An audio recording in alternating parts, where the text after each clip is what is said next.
King safety is very important in chess. If the king gets attacked and checkmated, the game is over. When the game starts, where the king stands, it is not safe, where it is under the firing line of the opponent's pieces. Castling is a move that involves both the king and the rook, and it takes the king to safety. You can castle by moving the king 2 squares to one side and bringing the rook over to the square crossed by the king. Observe very carefully. You move the king 2 squares. You have to touch the king first. If you touch the rook, you cannot castle. You have to move the rook. It becomes a rook move. Castling is considered as a king move. You have to touch the king first. Use one hand, move the king 2 squares, bring the rook over to the square crossed by the king. You can castle on the other side, which is called the queenside. We call it long castling. Regardless of the side you castle, you have to touch the king first, move it 2 squares, bring the rook over to the square that the king crossed. King moves 2 squares, rook moves over. Here, once you castle, the king is safe. Not like when the king is in the middle where it can get attacked. In a castled position, the king is safe. The pawn shield provides its protection, and the rook enters the game.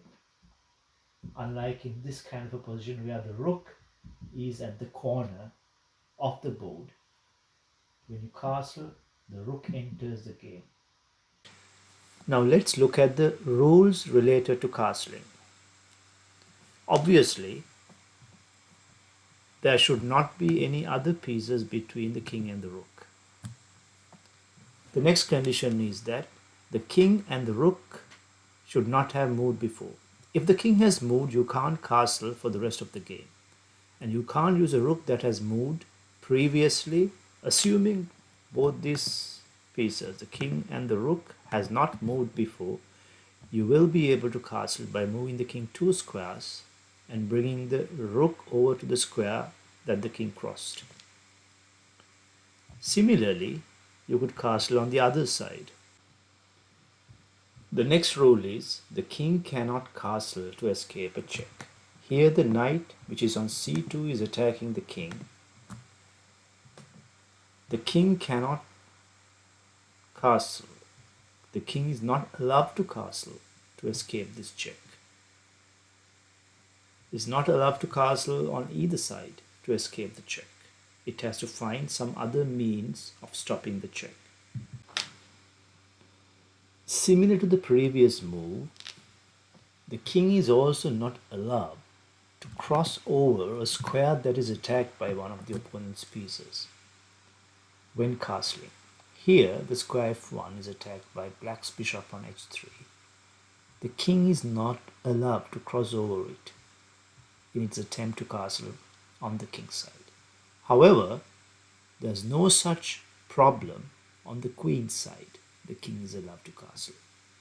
So the rule is, when castling, the king is not allowed to cross over a square that is attacked by opponent's pieces. The next rule is kind of an obvious one, but I want to explain it for the sake of completion. When castling, the king cannot move to a square where it gets attacked.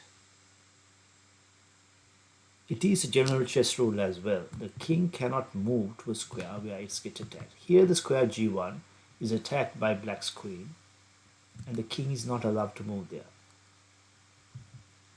The king can safely castle on the other side. The king is quite safe on c1.